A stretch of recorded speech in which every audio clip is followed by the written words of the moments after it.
In this episode, I'll be answering the question, is blue light bad for your sleep? Watch all the way to the end because the results may surprise you. Without further ado, my name is Jeremy Colon, and this is The Dark Side of Fitness, episode 48. Here's a quick reminder. If you haven't done so, please subscribe to my channel and finish watching this video. Here's some news about sleep and phones. Screen time before bed may not be as detrimental as previously thought, according to researchers at the University of Basel in Switzerland. In the study, the scientists exposed 29 healthy volunteers to different levels of blue light for an hour before bedtime. And the findings? Higher amounts of light suppressed the release of melatonin, a hormone that promotes sleep, but it didn't affect the participants' self-rated sleep quality.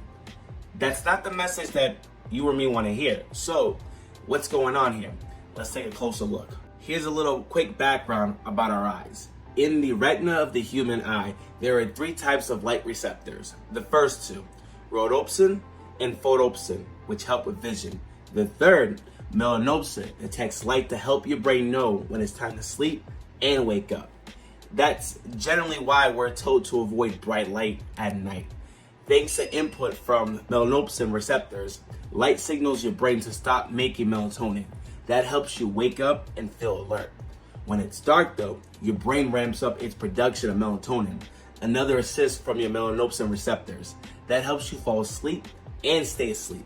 So it's been thought that pre-sleep light, including blue light from devices, can disrupt your sleep-wake cycle, suppressing melatonin production and decrease sleepiness. Here's how the study worked. On two separate occasions, about a week apart, the participants were monitored in a sleep lab. For 1 hour, they were exposed to either a high or low level of blue light. That ended 50 minutes before their normal bedtime, and then they were given an 8-hour window to sleep in the lab. Here's what the study found. As the scientists expected, the high levels of light suppressed melatonin levels by 14% more than the lower levels of light, but the effects weren't long lasting. Melatonin levels were back to normal 15 minutes before it was time for the participants to hit the sack. And based on the participants' own perceptions, blue light exposure didn't affect their shut-eye, regardless of the intensity used in the study. Here are some details to keep in mind. Timing of the blue light could have impacted the results. Why? Had the participants try to go to sleep right after the light exposure, instead of waiting 50 minutes, it might have taken them longer to fall asleep than normal, given that their melatonin levels were suppressed. Here are some coaching takeaways for this study. Number 1, there are many things that affect your ability to fall asleep. The researchers point out that melatonin levels are just one factor. For instance, sleep drive or sleep pressure is another. Your sleep drive builds slowly throughout the day from the minute you wake up. When it's high enough, you become drowsy. Consider these scenarios. After a good night's sleep, most people need to be awake for at least 16 hours before they feel sleepy. So, let's say on weekdays, you get up at 6 a.m. and go to bed at 10 p.m. In this instance, you may be able to enjoy some phone time and still fall right asleep on time because you've been awake 16 hours and your sleep drive is high. But now, suppose it's Sunday and you sleep in until 10 a.m. By the time 10 p.m. rolls around, you've only been awake for 12 hours. That might make falling asleep challenging, and blue light might make it even harder. Now you have two factors working against you instead of one.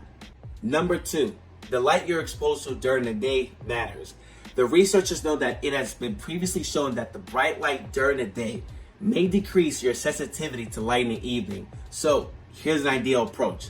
Expose yourself to light as soon as you can upon waking up, and even try to go outside in the morning. Number 3, your phone can still mess up your sleep. If using your phone before bed helps you wind down, relax, decompress, and if the light isn't super bright, you're in dark mode, it might have no effect on your sleep. It could even be beneficial if it relaxes you and helps you drift off.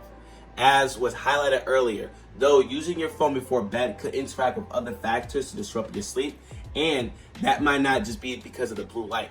The content probably matters more than the light itself.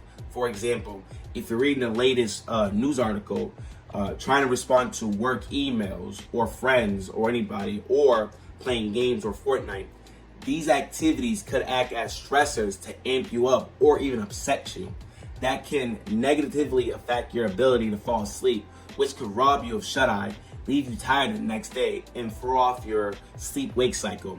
So the bottom line here, the effect of using the device before bed can vary for any given individual based on a number of factors, but be aware of these factors so you can better identify what the problem is and what the problem is not.